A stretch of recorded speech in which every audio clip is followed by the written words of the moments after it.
예, 안녕하세요. 여러분들 이렇게 만나 뵙게 돼서 아주 반갑습니다. 오늘 여러분들하고 같이 이 4차 산업 사회에서 이제 가장 중요한 이슈로 떠오르고 있는 이 빅데이터, 기계학습, 인공지능 이런 이슈들에 대해서 한번 같이 공부해 보는 시간 갖도록 그렇게 하겠습니다. 빅데이터가 사실 들어보면 사실 쉬운 개념이지만 제대로 알기가 굉장히 어렵습니다. 왜 그러냐면 그 중간중간에 이제 기술적인 요소도 들어가고 또 기술뿐만이 아니라 여러 가지 다양한 사회과학적 요소가 같이 있기 때문에 아닌 게 아니라 자기가 만약에 기술적인 어떤 사전 지식이 없으면 그런 단어들 때문에 조금 이해하기가 조금 어려운데 제가 상당히 쉽게 설명하도록 그렇게 하겠습니다. 자, 요즘 아닌 게 아니라 먼저 빅데이터의 시대 이런 얘기를 많이 합니다. 언론에서도 그렇고 뭐 여러 군데서 또 이 학계에서도 그렇고 4차 산업혁명이다, 4차 산업사회다, 빅데이터다 이런 얘기들이 너무너무 자주 이제 등장하죠. 예, 우리가 이 짧은 시간을 통해서 빅데이터라는 게 도대체 뭔지 한번 제대로 좀 알아보고 싶은 건데요. 여기 있는 것 같이 지금 많은 해외에 있는 주요 컨설팅 회사들 또 주요 기관들이 이 빅데이터의 중요성에 대해서 지금 요즘 계속 주장하고 있습니다. 가트너 그룹에서는 뭐라고 그랬냐면 빅데이터는 이제 21세기의 원유라고 그랬습니다. 예, 원유는 뭐 여러분들 아시다시피 굉장히 소중한 자원인데 또 이런 특징도 있습니다. 원유 그대로 쓸 수 있는 게 아니죠. 여러분들 휘발유하고 원유는 다르죠. 원유를 정제했을 때 휘발유가 나오고 플라스틱이 나옵니다. 그러니까 어떻게 보면 굉장히 중요한 자원이지만 또 이거를 잘 정제하고 분석했을 때 그 가치가 창출된다는 얘기를 하고 있는지도 모르겠어요. 또 맥킨지는 굉장히 유명한 경영 컨설팅 펌인데 여기서 뭐라고 그랬냐면 이제 빅데이터는 앞으로 혁신을 가능하게 할 또 생산성을 올려줄 수 있는 굉장히 중요한 기제다 그렇게 설명했어요.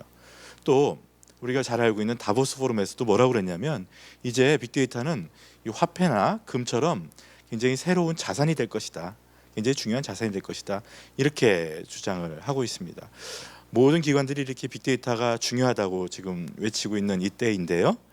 우리가 빅데이터를 조금 더 너무 흥분하지 말고 좀 더 정확하게 이거를 어떻게 본질을 정확하게 알고 어떻게 활용할 수 있을지 또 여러분들 같이 지금 공부하는 학생들은 이런 빅데이터가 굉장히 중요해지는 시대에 어떻게 준비할 수 있을지 그런 거에 대해서 우리가 이 시간 동안에 한번 같이 생각해 보도록 하겠습니다. 제가 빅데이터를 제대로 알아보자 이렇게 제목을 붙여봤어요. 자, 빅데이터는 정말 최신의 새로운 패러다임일까?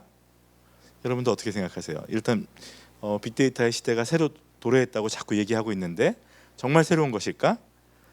예, 답은 우리가 조금 있다가 강의를 들은 다음에 한번 같이 해보시기로 하시고요. 두 번째는 빅데이터는 정말 요술방망이일까? 예, 요즘 빅데이터로 뭐든지 다 한다는데 이렇게 얘기하는 분들이 많습니다. 빅데이터 이야기를 할 때 보면은 제가 어떤 분은 너무 믿으시는 분이 계시고 어떤 분은 또 너무 안 믿으시는 분이 계시고 이 두 가지 부류가 제일 많습니다. 빅데이터를 정확하게 이해하지 못해서 그럴 때가 많은데요. 진짜 이게 요술방망이일까? 세 번째 질문은 이거예요. 빅데이터는 진짜 돈, 금, 원유 같은 조직의 정말 중요한 자산일까? 예, 이거에 대해서도 좀 이따 한번 같이 생각해 보기로 하고요. 자, 마지막으로는 자, 빅데이터 하는데 요즘 이것도 이제 거품같이 사라질 잠시 지나가는 유행일까?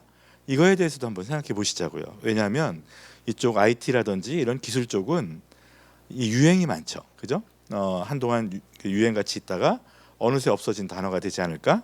이거에 대해서도 한번 같이 생각해 보는 시간 갖도록 그렇게 해보겠습니다.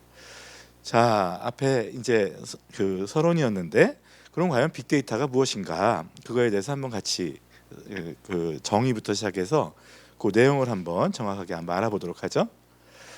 제가 제일 먼저 빅데이터는 대용량 자료가 아니다 이렇게 써놨어요. 사실 빅데이터라는 용어는요 좀 웃기죠. 이거를 영어잖아요. 이걸 그대로 번역을 하면 그냥 큰 데이터 아니면 큰 뭐 대용량 자료 이렇게 번역이 됩니다. 큰 대용량 자료가 도대체 그거는 의미가 사실 없죠. 예, 사실은 빅데이터는 대용량 자료만을 의미하는 것은 아니죠. 여기 지금 그 정의를 제가 사전적으로 조금 써놨는데, 원래 사전적인 정의는 재미가 없죠. 하지만 한번 우리가 그걸 가지고서 한번 중요한 특징들을 한번 찾아보고 싶은데요. 자, 조직의 그 내외부에 존재하는 다양한 형태의 데이터를 수집, 처리, 저장해서, 첫 번째는 그겁니다. 예, 일단은 조직의 여기 보니까 내부, 외부 이렇게 돼 있습니다. 거기 있는 데이터들을 갖다가 이게 긁어다가, 두 번째는 뭐라고 돼 있냐면 목적에 맞게 분석해서, 그 다음에 해당 분야에 필요로 하는 지식을 추출하고, 이게 이제 두 번째 문장으로 돼 있어요. 세 번째는 제가 뭐라고 썼냐면 이것을 조직의 전략적인 의사결정에 활용하거나, 아니면 이거를 시스템화 해가지고 운영 시스템으로 활용하거나, 아니면 비즈니스 모델을 개발하거나 개선하는 데 활용하는, 활용이라는 것을 굉장히 중요하게 얘기하고 있습니다. 이렇게 활용하는 재반 행위를 포괄적으로 이야기한다, 이렇게 써놨습니다. 조금 재미없는 사전적 정의인데요. 여기서 몇 개 포인트만 좀 짚고 넘어가려고 그래요. 일단 첫 번째는 뭐냐면 조직의 내부, 외부라고 제가 얘기했어요. 그죠? 과거에 보통 데이터 분석 그러면 보통 우리 회사 안에 있는 그런 데이터 쌓여진, 예를 들면 우리 이화여대 안에 데이터들이 많이 쌓이죠. 여러분들이 수강 기록부터 시작해서 굉장히 많은 데이터가 쌓입니다. 우리가 보통 분석할 때는 우리 내부 데이터를 중심으로 분석했어요. 빅데이터의 패러다임에서는 우리 조직에 대한 이야기가 꼭 내부에만 있는 것이 아니라 인터넷으로 연결된 외부에도 있다라는 거예요.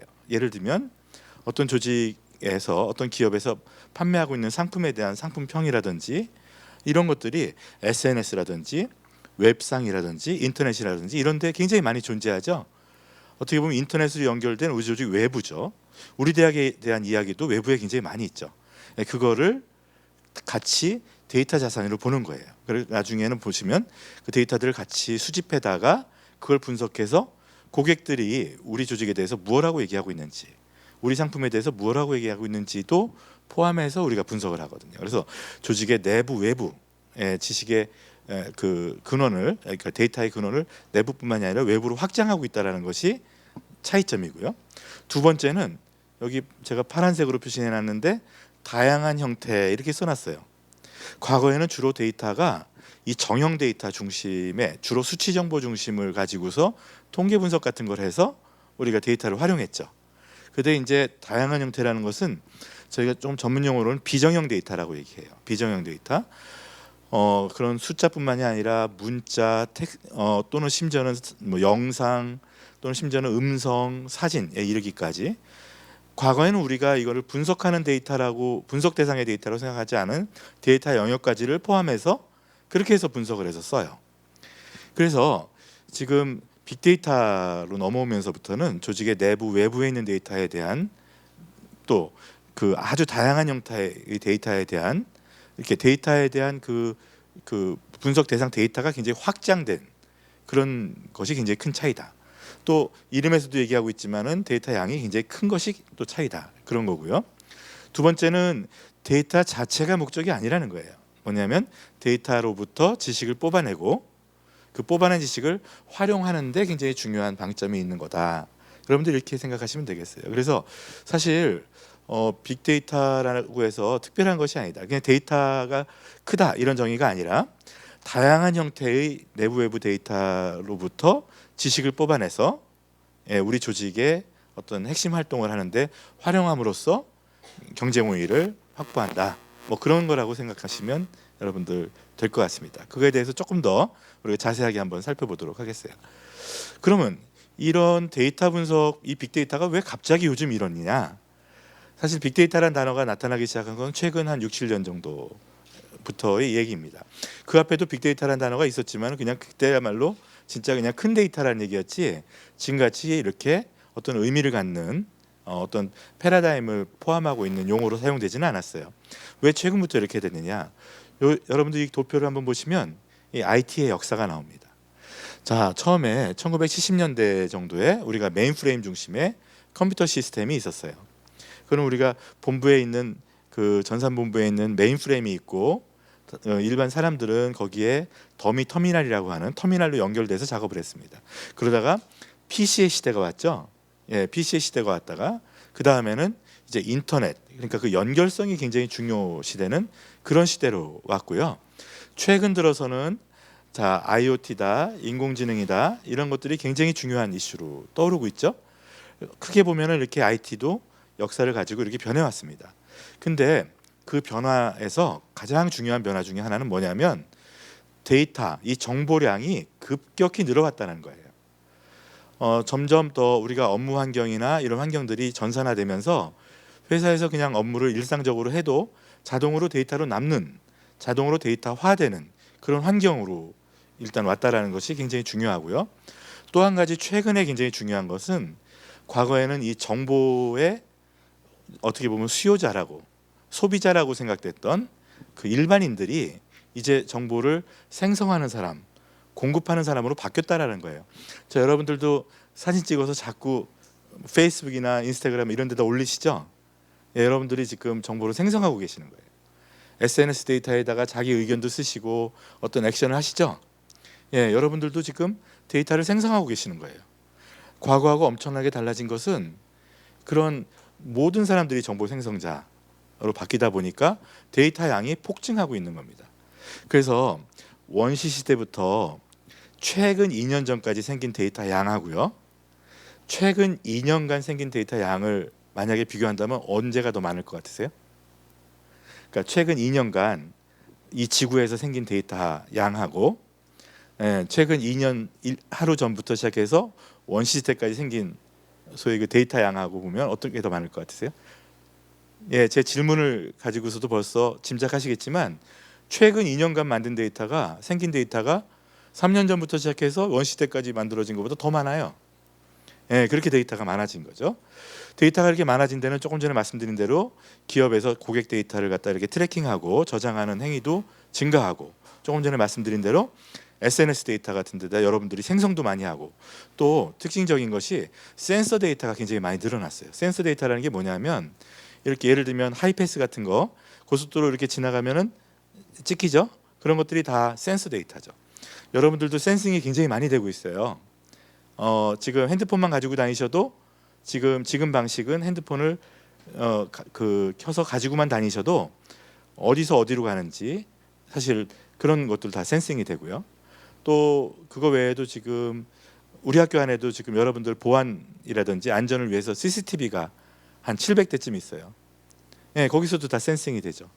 굉장히 많은 데이터들이 센싱이 되고 있다는 거죠. 그래서 이 센서 데이터가 엄청나게 이제 늘어나고 있고, 또 이 멀티미디어 콘텐츠 사용에 대한 기록도 늘어나고 있고, 또 한 가지는 저장 비용도 옛날에 비해서는 어마어마하게 낮아지고, 이러다 보니까 데이터의 생성과 축적, 이걸 활용할 수 있는 가능성이 최근 들어서 급격하게 높아진 겁니다. 그러다 보니까 빅데이터라는 패러다임이 생긴 거죠. 기술이라든지 분석 방법론이 최근에 생긴 게 아니라 세상이 바뀌어서 사실은 생긴 거다, 이렇게도 보실 수 있어요. 그래서 빅데이터가 최근 들어서 이렇게 중요해진 거죠.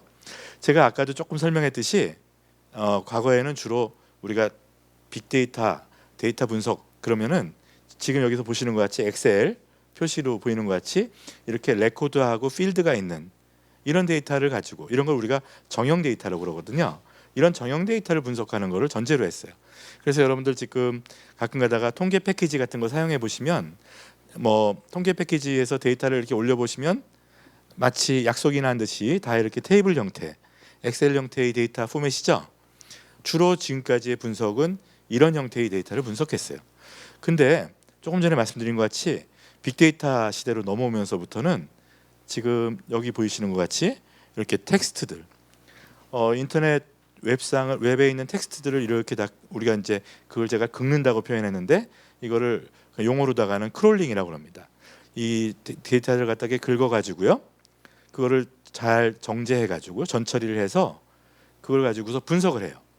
분석을 하게 되면, 웹상에 있는 텍스트를 분석을 하게 되면 여러 텍스트 중에, 그 많은 양의 텍스트 중에서 주요 키워드가 뭔지, 주요 이슈가 뭔지, 토픽이 뭔지, 이런 것들을 데이터 분석을 통해서 뽑아낼 수 있죠. 예, 이런 것들도 우리가 텍스트 데이터를 분석하는 그런 행위라고 할 수가 있고요. 더 재밌는 거는 사실 요즘 굉장히 많이 쓰는 건데, 이 텍스트를 읽어가지고 고객들의 감정 같은 것을 읽어요. 감성 분석이라고 우리가 그러는데, 예를 들면은 우리가 상품을 출시했어요. 근데 이 상품에 대해서 사람들이 어떻게 생각하는지 그걸 알고 싶어요. 기업에서는 고객의 마음을 진짜 알고 싶거든요. 왜냐하면 고객의 마음을 알면 벌써 절반은 성공한 거예요. 고객의 마음을 만족시키는 상품을 출시할 수 있으니까. 그래서 이제 그거를 쭉 긁은 다음에 그 데이터를 가지고서 사람들이 우리 프로덕트에 대해서, 우리 상품에 대해서 긍정인지 부정인지 이런 것들을 분석해낼 수 있어요. 어떻게 하면 될까요? 굉장히 신기해 보이지만 여러 가지 방법이 있지만 아주 간단한 방법은 미리 긍정어 사전을 만들어 놓고 부정어 사전을 만들어 놔요. 좋다, 기쁘다 이런 건 긍정어죠. 자, 이건 너무너무 별로다, 다시 사고 싶지 않다 이런 건 부정어죠. 그 사전을 이렇게 만들어 놨다가 데이터를 이렇게 긁어서 긍정어 쪽에서 많이 나오는지 부정어 쪽에서 사람들의 단어가 많이 나오는지 그걸 가지고 분석을 하죠. 무슨 얘기인지 아시겠죠? 그러면 긍정어 쪽에서 많이 나오면 아, 이거는 평판이 좋은 거구나 이런 거 우리가 알 수 있잖아요. 그죠? 과거에 비해서 고객들을 마음을 알 수 있는 그런 새로운 어떻게 보면 분석 기법들이 생겨나고 있는 거죠. 그래서 이렇게 텍스트도 분석을 하고요. 그 다음에 지금 여기 보이시는 것은 음성이에요. 저 지금 오른쪽에 보이는 사전은 콜센터입니다. 여러분들이 기업하고 사실은 접점이 대부분 콜센터예요. 여러분들이 전화 거시면 대부분 콜센터 에이전트가 받는 거죠. 예, 과거에는 이 콜센터 그러면은 고객 민원 같은 거니까 아, 우리는 지금 회사에서 상품 개발하고 비즈니스 하려고 바쁘니까 니네가 이거 전화 받아서 알아서 좀 막아줘 그런 개념이었어요. 그렇지만 이 콜센터는 어떻게 보면 고객하고 기업하고의 접점이에요.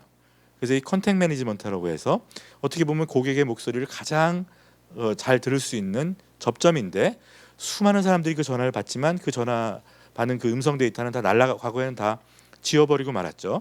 물론 최근 한 달 정도를 녹음하죠. 근데 그때 그 녹음은 법적으로 분쟁이 생겼을 때 그거를 열어보려고 했던 거지 그걸 고객 자산으로 생각해 우리가 자산으로 생각해서 했던 건 아니거든요. 근데 우리 지금 STT라고 해서 스피치 투 텍스트 말을 문자로 바꿔주는 엔진들이 많이 개발돼 있죠. 여러분들 핸드폰 지금 문자라든지 이런 거 뭐 카톡이라든지 이런 거 할 때 직접 치세요? 아니면 말로 하세요? 저는 이게 치는 게 너무 싫어서 요즘 거의 다 말로 하거든요. 왜냐하면 말을 어느 정도 알아듣고 문자로 바꿔주잖아요. 그런 거를 스피치 투 텍스트 엔진이라고 부르는데 그 엔진을 이용하면은 음성도 문자로 바뀌죠. 문자로 바뀌면 아까 조금 전에 말씀드렸던 방법에 의해서 분석할 수 있잖아요. 그래서 우리 이 많은 콜센터에 들어오는 수많은 음성 정보도 수많은 사람들이 수만 시간 얘기하지만 주요 이슈가 뭔지, 센티먼트가 어떤지 이런 것들도 우리가 모니터링할 수 있는 그렇게 해서 할 수 있는 시대가 열리고 있다는 거죠. 자, 여러분들 여기 사진 한번 보세요. 저기 자 제일 왼쪽에 있는 거는 개예요, 고양이예요? 예, 개죠. 그 오른쪽에는 고양이가 있고 중간엔 개가 있고 고양이가 있고 개가 있어요. 여러분들 대단하세요. 사진만 봐도 개인지 고양인지 알아맞히니까 이거는 굉장한 거예요. 컴퓨터가 그렇게 똑똑하다고 그래도 컴퓨터가 개인지 고양인지 알아맞히기 시작한 지가 한 5년여밖에 안 됐어요. 컴퓨터가 자 이제 그런 게 이제 인공지능인데 컴퓨터는 사실 그 동안에는 사람이 시키는 일을 빨리 잘 해온 거예요. 컴퓨터에다가 인공으로 지능을 부여해서 하고자 하는 시도는 굉장히 오래전부터 있었어요. 그러나 그게 굉장히 어려웠어요, 그동안에. 왜냐하면 지능이라는 것은 이 지식이라는 것은 참 이게 시스템으로 만들기가 정말 어려운 거예요.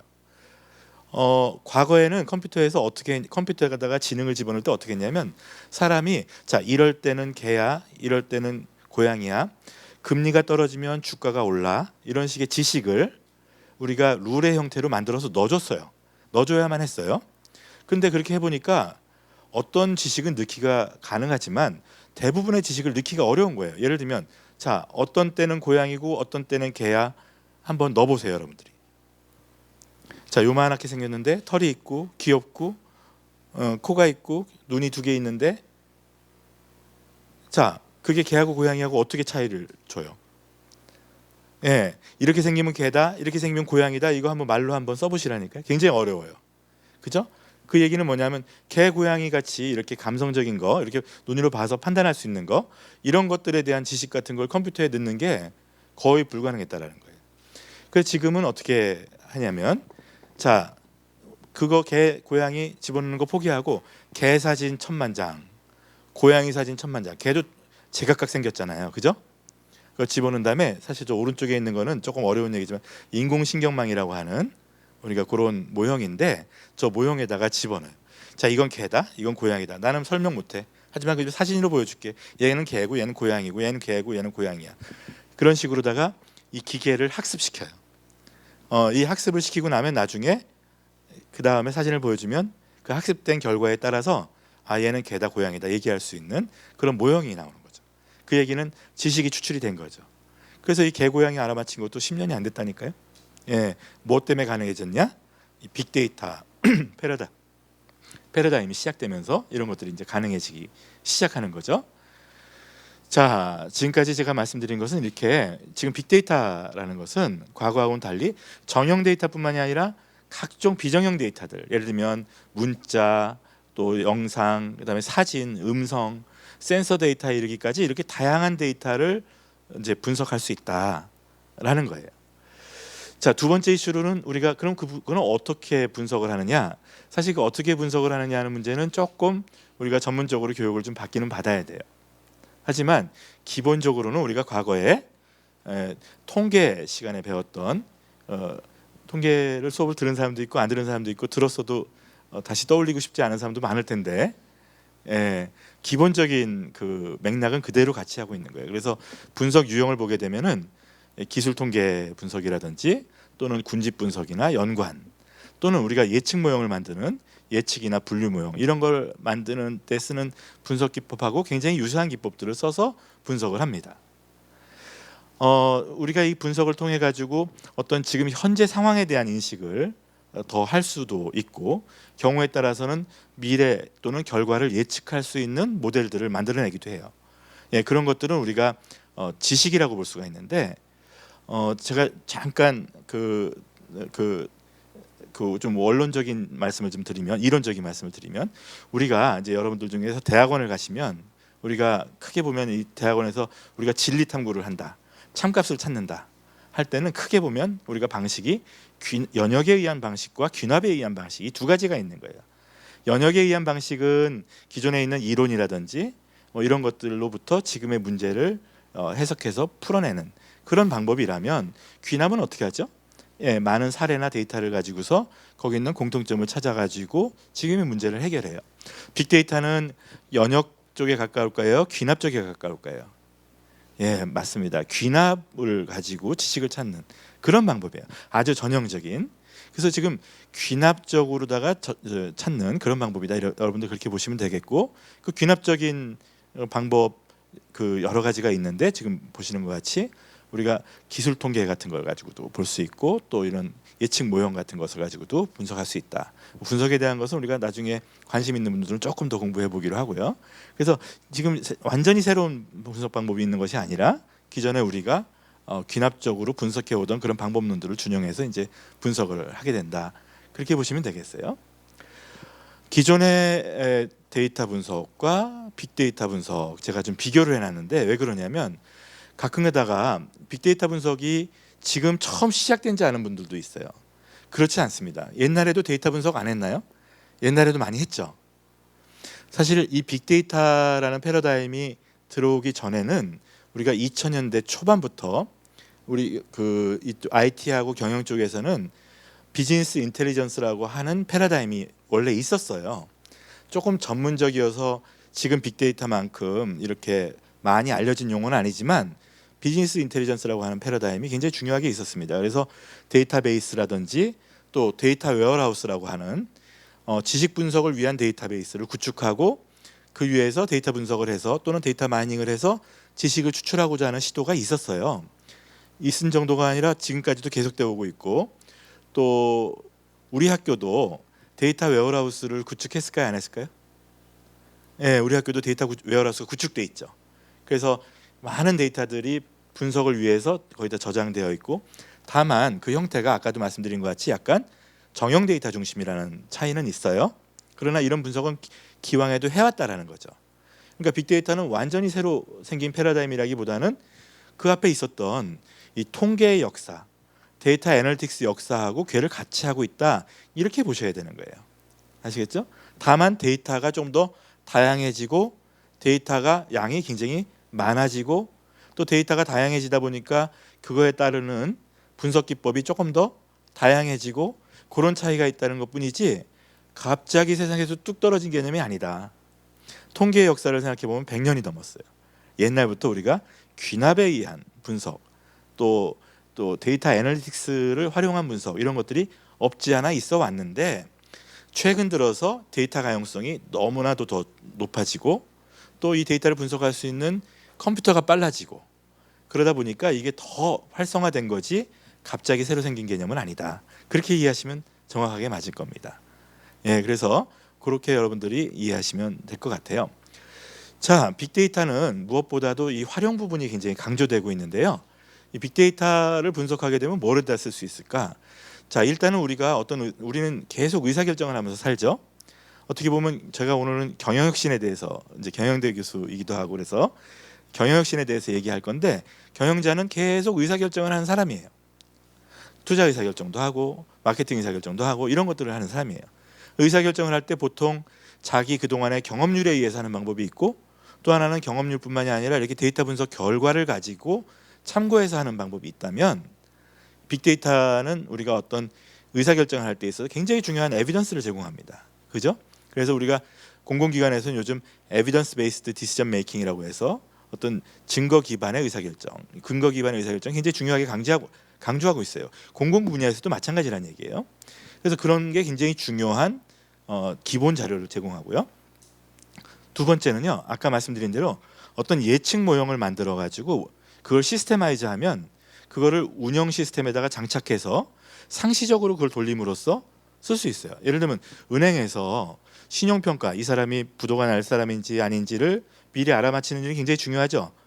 자금을 대출해 줘야 되니까. 그러면 그때마다 할 수 없으니까 예를 들면 부도를 예측하는 모형을 만들어서 부도 예측 시스템을 만들어서 시스템에다 장착을 하면 상시적으로 그걸 쓸 수 있잖아요. 그런 지식을. 자, 그래서 이렇게 운영 효율성을 상시적인 시스템을 통해서 제고할 수도 있고 또 최근 들어서는요. 이 빅데이터를 분석해서 새로운 비즈니스 모델을 만들고 새로운 형태의 비즈니스를 만들어내기도 해요. 원래 나이키 같은 데들은 운동복을 만드는 회사였어요. 근데 여기다가 우리가 그 웨어러블 기기를 붙여가지고 심박이라든지 이런 것들을 갖다 측정하는 걸 기능을 집어넣었어요. 근데 그걸 통해서 데이터가 모여져요. 그 데이터를 분석해가지고 헬스 컨설팅을 할 수 있는 부가가치가 생길 수 있는 그런 비즈니스가 생겨날 수도 있잖아요. 그죠? 이런 식으로 우리가 처음에는 의도했던 것이 아닌데 뭐 또 의도해서 만들 수도 있겠지만 새로운 형태의 비즈니스를 만들어내기도 한다. 예, 여러분들 그렇게 보시면 되겠습니다. 자, 우리가 이제 뭐 아주 짧은 시간 동안에 빅데이터에 대해서 조금 이렇게 살펴보면서 아까 우리가 던졌던 질문에 대해서 잠깐 답하고 넘어간다면 자, 빅데이터는 이게 완전히 새로운 개념이었나요? 예, 갑자기 생겨난 것이 아니라 데이터 애널리틱스라는 거에서 맥락을 같이 하고 있는 거다. 다만 데이터 형태나 양이 좀 다를 뿐이다. 자, 두 번째는 자, 빅데이터는 요술방망이인가? 이거 그렇지 않아요. 여러분도 데이터만 가지고서 추출할 수 있는 지식이 다가 아니에요. 연역은 역시 그대로 중요하고 전문가의 지식은 역시 그대로 중요한 겁니다. 연역과 귀납이 같이 조합됐을 때 최고의 의사결정이 나오는 겁니다.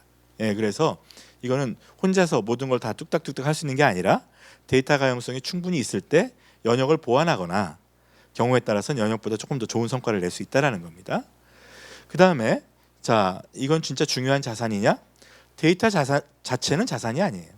자산이지만 그걸 어떻게 활용하느냐에 따라 달렸다는 거죠. 그거를 지식을 뽑아내면 그게 금이 되는 것이고 지식을 뽑아낼 수 없다고 하면 그거는 그냥 가베지가 되는 거예요. 데이터 저장하는 것도 너무너무 힘들고 그렇죠. 앞으로 이러다가 없어질 유행이냐?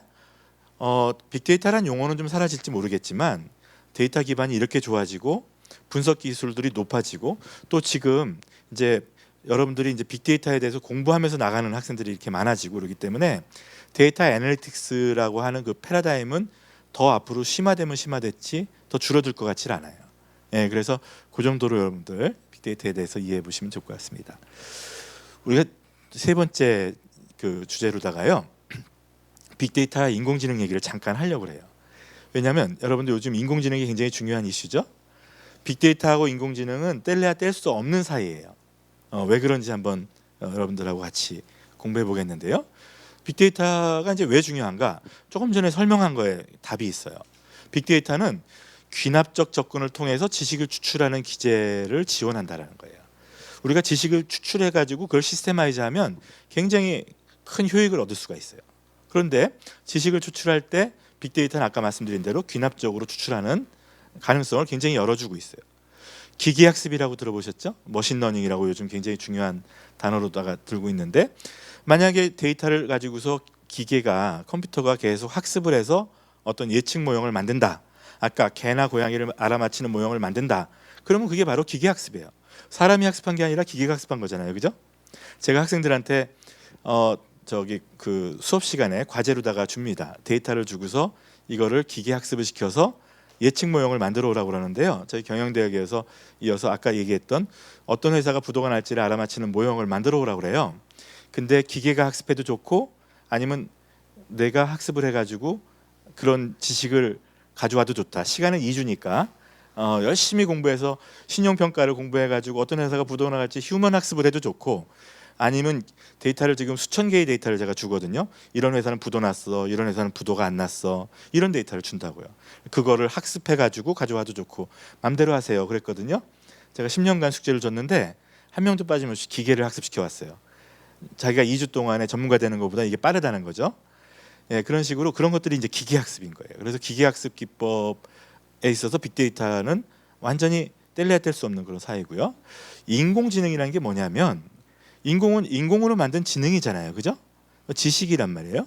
인공으로 지능을 만드는 게 굉장히 중요한데 무엇보다도 중요한 게 물론 인공지능을 넓게 보면요, 뭐 촉각이나 시각이나 이런 것들도 다 인공지능이에요. 사람을 모사하는 각종 기술은 다 인공지능이라고 볼 수 있지만 가장 중요한 협의의 기능은 뭐냐면 인공으로 지능을 만드는 거예요.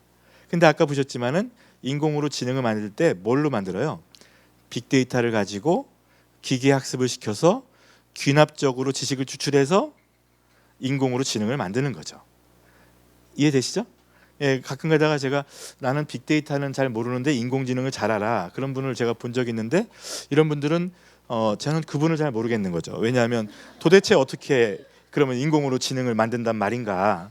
옛날에 했던 식으로 사람이 가르쳐주는 지능 그거 가지고 안 되는 영역이 너무 많다라는 거죠. 무슨 얘기인지 아시겠죠? 빅데이터, 기계학습, 인공지능 다 같은 계열이다. 빅데이터를 기계학습해서 인공지능을 만드는 거예요. 인공지능을 만들었을 때 생길 수 있는 효익은 여러분도 잘 알 거라고 생각이 됩니다. 기계학습 조금 전에 제가 설명했지만 간단히 그냥 넘어가면 조금 전에 말씀드린 것 같이 어떤 데이터에 기반해 가지고 기계를 학습시켜 가지고 어떤 인텔리전스를 만들어내는 그런 과정을 말하는 거예요. 알파고 때문에 여러분들이 갑자기 작년에 그 알파고가 있었죠. 사실 알파고 이전에는 제가 인공지능에 대해서 저는 여기 인공지능을 공부했는데 전공했는데 인공지능에 대해서 설명하려고 하면 저를 다 멀리하거나 듣고 싶지 않아 했어요. 근데 알파고 다음 날부터는 너무나도 사람들이 변해서 이번에는 또 인공지능으로 할 수 있는 일이 너무 많은 거로 생각을 하셔서 이제 걱정인데, 알파고는 기계가 학습한 거죠. 데이터를 가지고 기계가 학습해서 인텔리전스가 생긴 거죠. 예, 그래서 그런 것들을 우리가 기계학습이라고 얘기한다. 제가 여기다가 샘플을 한가 가져왔는데 시간 때문에 우리가 간단히만 말씀드리면 이런 것도 역시 이것도 인공신경망이라는 모형이에요. 여기다가 조금 전에 제가 말씀드렸으니까 이제 여러분들 다 이해하시리라고 생각하는데, 자, 부도난 회사의 재무제표하고요, 부도가 안 난 회사의 재무제표를 가지고 이럴 때는 부도 났어, 이럴 땐 부도가 안 났어, 이럴 땐 부도 났어, 이럴 땐 부도 안 났어 집어넣으면서 계속 학습을 시켜요. 그러면서 여기 보면은 그 선이 연결돼 있는데 저게 가중치거든요. 저 가중치 값을 계속 바꾸라고 명령해요, 컴퓨터가. 어떻게 바꾸냐면 부도 났을 때는 예를 들면 0, 건전할 땐 1이 나오도록 가중치를 바꿔가지고 부도는 0, 건전은 1이라고 분류할 수 있는 웨이트 값을 찾아줘요. 누가? 예, 여러분이 찾는 게 아니라 컴퓨터가 수백만 번의 연산을 통해서 어떤 웨이트를 가지고 곱하면 곱하면 부도는 부도라고 얘기하고 건전을 건전이라고 얘기할까? 그걸 그렇게 학습하는 거예요. 학습해서 나중에 에러가 굉장히 낮아지면 그때 스톱 한 다음에 그때의 웨이트 값을 우리가 뽑게 돼요. 그러면 지금 여기서 보시는 것 같이 처음에는 웨이트가 바보 웨이트죠. 랜덤 웨이트였는데 지금 오른쪽에 보면 자, 에러가 중간에 쭉 줄어들고 있죠. 그래서 오른쪽에 보면 어떤 웨이트가 생겨요. 그럼 저 웨이트는 이제부터 그냥 웨이트가 아니라 지식인 거예요.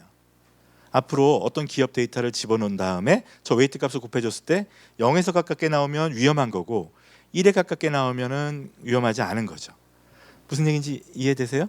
그런 식으로 학습을 하는 겁니다. 저게 지금 오른쪽에 여러분들 보시기에는 그냥 그림 같지만 제 눈에는 저게 지능으로 보이는 거예요. 지능으로. 지식인 거죠. 그냥 숫자가 아닌 거죠. 지금 우리 재무제표에다가 재무비율값에다가 저 값을 곱하면 부도가 날지 안 날지를 예측해 줄 수 있는 그런 가치를 가지는 모형이 되는 거죠. 예, 그래서 이제 저런 것들을 우리가 기계학습이라고. 왼쪽에는 사람의 뇌죠. 오른쪽에 있는 거는 인공으로 만든 뇌죠. 그래서 저걸 인공신경망이라고 그래요. 뇌 비슷하게 만들었다고 해서. 뇌같이 생겼나요? 예. 그래서 인공으로 지능을 만드는 거 만들 수 있으면 좋죠. 왜냐하면 지식도 굉장히 중요한 생산 요소거든요. 예, 지식이라는 건 원래 굉장히 비싸죠. 그죠? 그래서 그런 것들을 시스템으로 만들게 되면 카피할 수도 있고 활용할 수가 있기 때문에 부가가치가 굉장히 높죠. 문제는 근데 그동안에 다행이었는지 불행이었는지 모르겠지만 지능을 만드는 일이 너무 어려웠는데 지금 조금 열린 거죠. 귀납에 의해서 만들 수 있는 게 열린 거다. 그렇게 보시면 되겠어요. 인공지능 연구가요. 갑자기 생긴 게 아니에요. 1956년도 우리 6.25 전쟁 끝나고 2, 3년 있다가 미국의 다트머스 대학에서 인공지능 컨퍼런스가 열려요.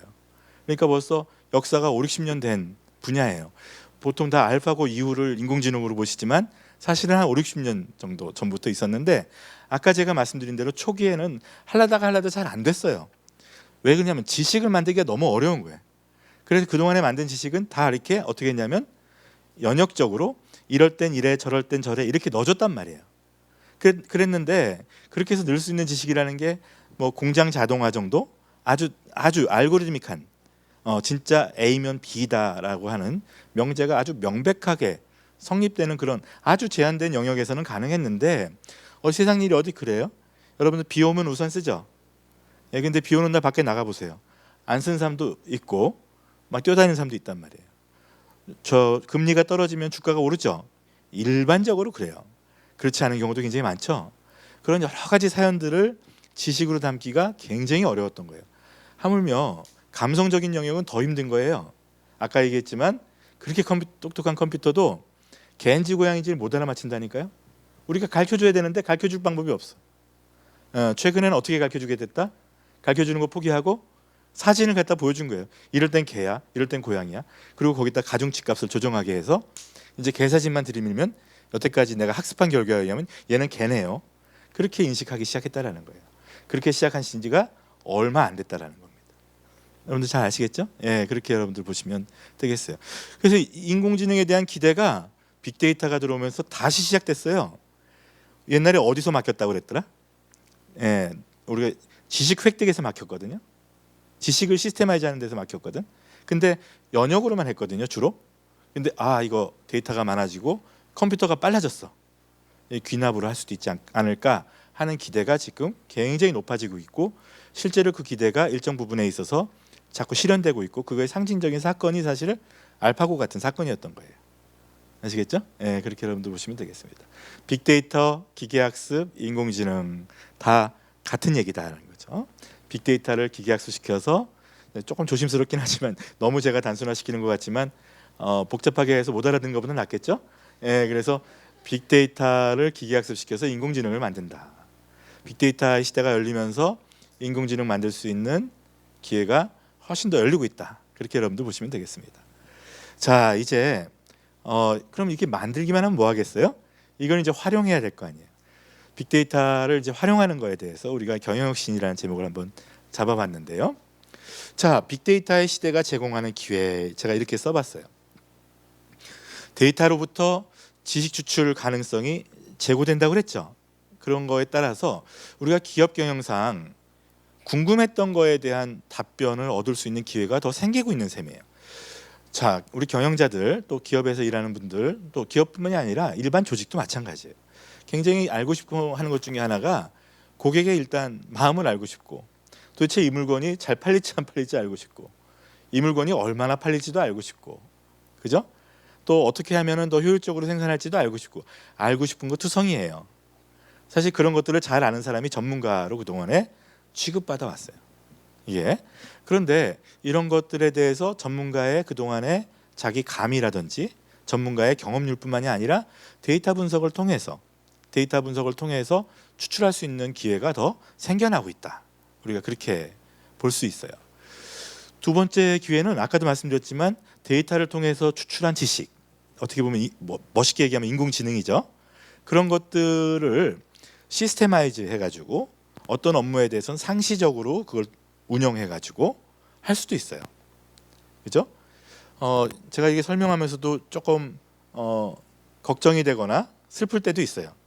우리가 그동안에 지식과 관련된 업무는 사람의 고유형이라고 생각돼 왔잖아. 처음에 우리가 IT, 컴퓨터가 들어올 때 사람들이 반가워하지 않았어요. 옛날에도 컴퓨터가 들어와서 내 일자리를 뺏을까 보다. 그래서 우리가 어떻게 설득하면서 그거를 쓰게 했냐면, 일자리를 뺏기는 당신이 귀찮은 일만 컴퓨터가 해주는 거예요. 얘는 바보잖아. 지식을 못해. 지식은 사람의 고유 영역이잖아. 컴퓨터가 그거를 뺏지 못하고 사람은 우리는 지식 활동을 해야 하고 아주 그 허저분한 일, 잡일 이런 걸 컴퓨터가 도와주는 거라고 하면서 달래면서 컴퓨터를 조직에 넣은 거예요. 무슨 얘기인지 아시겠죠? 원래 이런 변화가 오면은 체인지 몬스터라고 그래서 변화 귀신이 막 나오거든. 그래서 막 그걸 저항하려고 그래요. 근데 그때 뭐라고 그랬냐면 우리가 그렇게 얘기하면서 넣었다고. 근데 지금 그 약속을 못 지키게 생겼네. 그죠? 우리가 전형적인 지식 활동이라고 생각됐던 그런 일들도 일부 인공지능을 만들어서 대체하기 시작했잖아요. 야, 일자리를 뺏길지 모르는 불안감이 지금 팽배하죠? 예, 그렇지만 옛날에 컴퓨터 처음 나왔을 때도 그랬어요. 예, 그렇지만 사람하고 컴퓨터하고 일하는 방식을 사람들은 지혜로우니까 이제 또 찾아가리라고 생각을 해요. 지금 얘기하고 있는 것 같은 불안감은 너무 불안해할 필요는 없다 이렇게 보고 있어요. 하지만 아무튼 어설프게 일하는 거는 이제 굉장히 힘들어져 버렸어요. 신용평가 시스템으로 부도 예측하는 모형을 만드는 거 하고요. 그 사람이 예측하는 걸 갖다 이렇게 보게 되면 사람이 평가하는 걸 보면 아주 고수보다는 인공지능이 못하지만 중수나 하수보다는 인공지능이 나아요. 근데 세상에 중수 하수가 더 많아. 고수 몇 없어요. 그게 문제예요, 그게. 그래서 이제 그런 거에 대한 앞으로 이제 사회적 변화도 굉장히 많을 것 같고 여러분들도 그런 것들을 좀 염두에 두면서 준비할 필요도 있을 것 같아요. 자, 기존의 기업에 우리가 밸류 체인이라고 하는데 가치 사슬이라고 해요. 원자재를 조달해서 생산하고 판매하는 일련의 과정을 말하는데 그 일련의 과정에서 가치가 계속 증진하거든요. 그 주요한 가치 사슬에 어디에 도입할 수 있는지에 대해서 가능성을 한번 검토해보고 이럴 필요가 있는 그런 상황이 되어 있어요. 자라라고 하는 패션 브랜드 잘 아시나요? 거기에 대해서 잠깐 얘기해 볼게요. 자라는 생산부터 시작해가지고 판매까지 일관 시스템으로 하는 SPC 업체예요. 그래서 이제 여러분들 뭐 아주 비싼 브랜드는 아니죠. 중저가 브랜드, 저가라고 그러면 자라에서 뭐라고 할지는 모르겠지만 아무튼 중가 브랜드 정도 되는 그런 브랜드입니다. 자라는 패션 브랜드로도 유명하지만 빅데이터를 이 밸류 체인에 전반적으로 활용한 굉장히 중요한 회사로도 유명해요.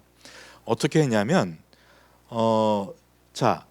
자라는 이 생산 자체를 온 디맨드, 그러니까 사실 여러분들 뭐 VOD 그럼 비디오 온 디맨드 이거 약자잖아요.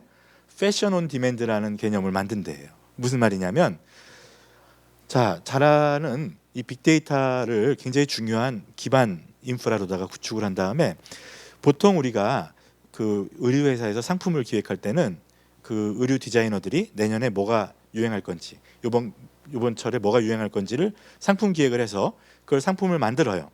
그러면 이제 매장에다가 걸게 되면 처음에 그게 신상으로 나왔을 때 안 팔리면 어떻게 되죠?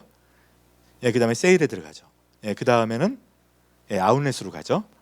그래서 한 2년 정도 돌고 돌아가지고 제일 마지막엔 결국은 이거를 킬로그램으로 재가지고 땡 처리를 하죠. 사실 의류업체에서 제일 중요한 것은 얼마나 처음에 많이 팔리느냐예요.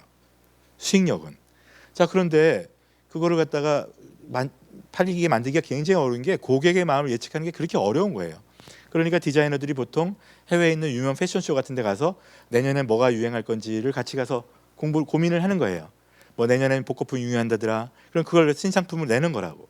근데 그게 맞을 수도 있고 안 맞을 수도 있는 거예요. 안 맞으면 어떻게 돼요? 재고로 해서 이렇게 넘어가는 거죠. 자라는 그런 식의 예측 생산 안 하겠다 이거예요. 예측을 어떻게 하냐는 거예요. 반응 생산을 하겠다는 거예요. 무슨 말이냐면 지금 물건을 누가 집잖아요. 팔리죠. 팔리는 즉시 실시간으로 그게 다시 상품 개발 부서로 넘어가는 거예요. 쉽게 말해서 지금 물건이 팔리면, 옛날에는 이게 물건이 팔리면은 재고 관리 관점에서 어떤 물건이 팔렸느냐만 데이터가 갔는데, 그게 아니라 이 데이터의 특성, 예를 들면은 어떤 질감의 어떤 특성의 뭐 예를 들면 차이나풍의 어떤 그 속성 값까지 같이 동시에 분석돼서 개발 부서로다가 넘어가는 거예요. 사람이 잡자마자 지금 많이 팔리고 있는 물건들의 속성 값이 넘어간단 말이에요. 그러면 그 속성에 기반해서 디자인을 기획하는 거예요. 무슨 얘기인지 아시겠죠? 사람들이 지금 이걸 좋아한다. 그래서 그 데이터에 기반해 가지고 상품 기획부터 돼서 제품을 만들고 그게 매장에 걸리는 데까지 걸리는 시간이 3주. 기본 베이직 아이템은 그대로 생산을 하지만 이렇게 패션이나 트렌디한 아이템들은 지금 그 사람들의 선호에 반응해서 즉각 만들어 가지고 매장으로다가 하는 그런 식의 그 구조를 가져가면서 이게 재고가 없다. 우리는 재고가 없다 이렇게 선언을 했어요. 그래서 우리는 아울렛이 없다. 물론 제가 유럽에 그때 갔을 때 우연히 자라 아울렛을 보긴 했어요. 그래가지고 자라가 좀 심하게 얘기는 했구나 이렇게 생각하지만 하여간 아울렛이 거의 없는, 거의 무재교 경영 이렇게 해서 이 데이터에 기반해 가지고 이런 것들을 갖다 혁신을 가져왔다. 이게 아주 역발상인 거죠. 예측 생산이나 기획 생산이 아니라 반응 생산이다. 트렌드를 쫓아가는 게 아니라 우리가 트렌드 리더다. 사람들의 마음을 실시간으로 알아서 우리가 저희 트렌드를 갖다 선도한다. 또 이게 글로벌 비즈니스로 간다. 뭐냐면은 글로벌 특성은 글로벌 데이터, 글로벌 고객들의 그 나라 고객들의 데이터에 기반해서 만들잖아요. 지금 이게 그러니까 글로벌라이제이션을 간다. 또 뭐 디스플레이라든지 배송이라든지 모든 분야의 데이터 분석을 통해 가지고 이걸 최적화시키는 그런 걸 통해서 이제 혁신을 한 거죠. 자, 그래서 조금 전에 말씀드린 것 같이 빅데이터라는 패러다임은 그 자체가 중요한 것이 아니라 그걸 저렇게 활용해서 가치를 높이는 활동에 있다. 그런데 여기서 굉장히 중요한 것이 굉장히 많은 사람들은 빅데이터는 기술적인 용어라고 생각하는 사람들이 많아요. 물론 여기에 많은 기술 요소들이 있습니다. IT와 관련된 지식도 있어야 되고 또 이 그 통계라든지 데이터 분석 같은 데이터 마이닝 뭐 이런 어려운 테크니컬한 기술에 대한 이해가 굉장히 중요하고 소위 지금 빅데이터 전문 인력 그러면 그런 걸 잘하는 사람들로 이해하고 있어요. 그러나 이건 사실과 달라요. 사실은 빅데이터에서 진짜 중요한 것은 처음에 빅데이터를 어떻게 활용할 건지에 대해서 어떻게 분석하고 활용할 건지에 대해서 기획하고 어떤 시나리오를 구축하는 거예요. 사실 기술적인 것은 그 다음이에요. 그 시나리오라는 것 뭐 아까도 얘기했지만 데이터의 저장도 중요하고 분석도 중요하고 다 중요해요. 그렇지만 빅데이터의 기획이 더 중요한데 그 시나리오라는 건 뭐냐면 아주 간단한 거예요. 뭐냐면 어떤 데이터를 가져다가 그러니까 어떤 문제를 우리가 풀기 위해서 어떤 데이터를 가져다가 어떻게 분석해서 어떻게 활용하겠다라고 하는 이 짧은 문장에 답하는 거예요. 너무 당연하잖아요. 그죠? 네, 어떤 데이터 가져다가 어떤 문제를 풀 때 이걸 쓸까? 어떤 데이터 가져다가 어떻게 분석해서 어떻게 활용할까? 이 그 시나리오가 훨씬 더 중요하다는 거예요. 그게 먼저 있은 다음에 그 다음에 그 시나리오를 구현할 때는 아까 얘기했지만 어떤 기술적인 거라든지 또 분석적인 거라든지 이런 전문가가 붙어서 구현을 하겠죠. 이 시나리오 창출의 주체는 꼭 그런 IT 전문가가 아니라 어떻게 보면은 현업, 그 비즈니스나 그 도메인을 잘 알고 있는 어떻게 보면 여러분 중에서 물론 이제 IT나 이런 프로페셔널도 계시겠지만 자기 분야를 잘 이해하고 있는 자기 분야의 문제를 잘 이해하고 있는 그런 사람들이 이 시나리오를 잘 만들 수가 있는 거예요. 왜냐하면 어떤 게 문제인지도 알고 이 문제를 풀기 위해서 어떤 데이터가 존재하는지도 알고 그죠?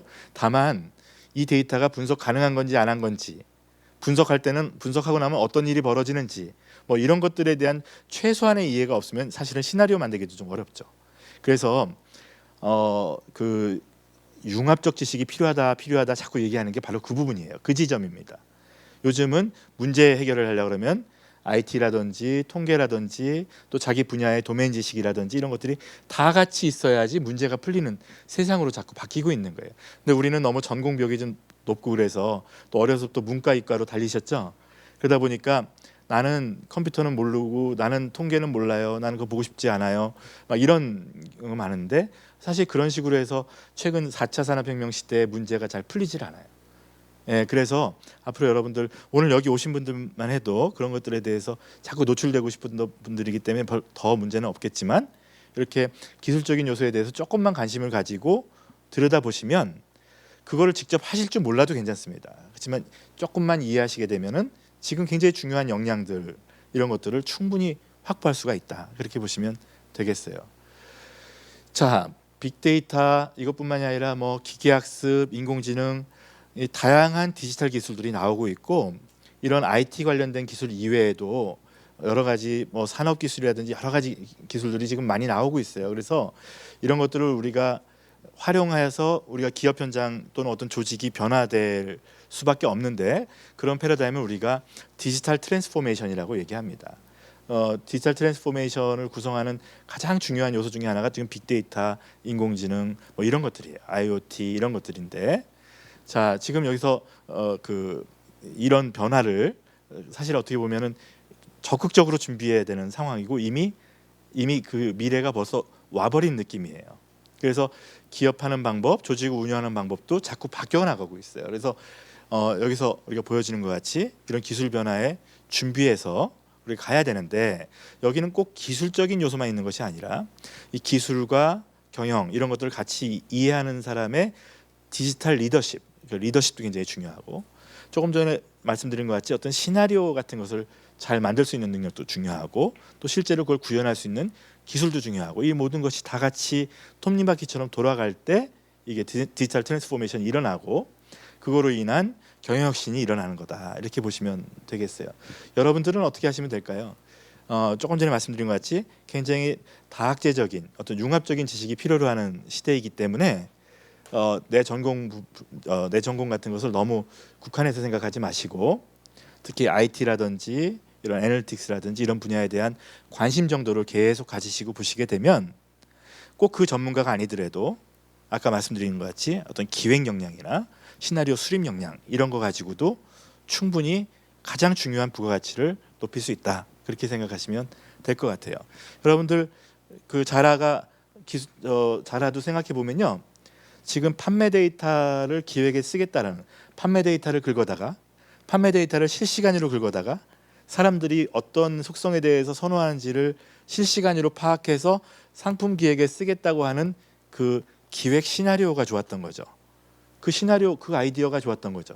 우리는 맨날 그 패션쇼 가서 예측해가지고 자꾸 재고 만들기보다는 실제로 사람들이 손이 가는 거를 실시간으로 데이터를 모아가지고 실시간으로 만들어내겠다라고 하는 그 아이디어가 좋았던 거지. 그 아이디어만 나오고 나면 구현하는 것은 굉장히 많은 또 전문가들이 있기 때문에 그 얼마든지 할 수 있는 거거든요. 그래서 그런 기획 역량, 또 시나리오 수립 역량 이런 것들이 굉장히 중요하다 이렇게 보시면 되겠습니다. 자 이제 맺으려고 하는데요. 자 빅데이터는 아까 말씀드린 대로 자 시기에 따라 달렸지만 아무튼 지금 우리가 귀납에 의한 지식을 추출할 수 있는 굉장히 중요한 소중한 자원이에요. 그죠?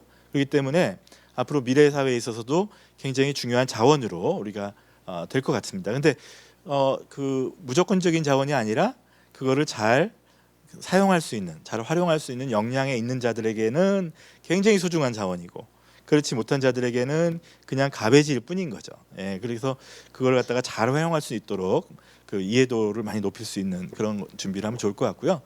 두 번째는 이제 만약에 앞으로 이제 기업에서 일할 사람도 있고 또 굉장히 많은 사람들이 어떤 조직에서 일을 하게 될 텐데 빅데이터는 그런 혁신의 도구가 될 수 있다. 아까 말씀드린 대로 우리가 어떤 분야에 이걸 적용하지, 어떻게 적용하지 그런 아이디어나 기획에 따라서는 기존에 우리가 일하던 방식을 조금 바꿔서 생산성을 높인다거나 또 효율성을 높인다거나 이제 그런 데 활용할 수 있는 굉장히 중요한 기제다. 그거 여러분들 알아주시면 좋을 것 같고요. 마지막으로 한 가지 또 말씀드리고 싶은 것은 기존에 있는 비즈니스뿐만이 아니라 빅데이터로 인해서 또 새로운 비즈니스도 우리가 창출해낼 수 있다. 그래서 요즘 빅데이터에 기반한 벤처 기업들이 많이 생겨나고 있죠. 이런 거에 여러분들이 도전해 보는 것도 굉장히 재미있는 도전이 아닐까 싶습니다.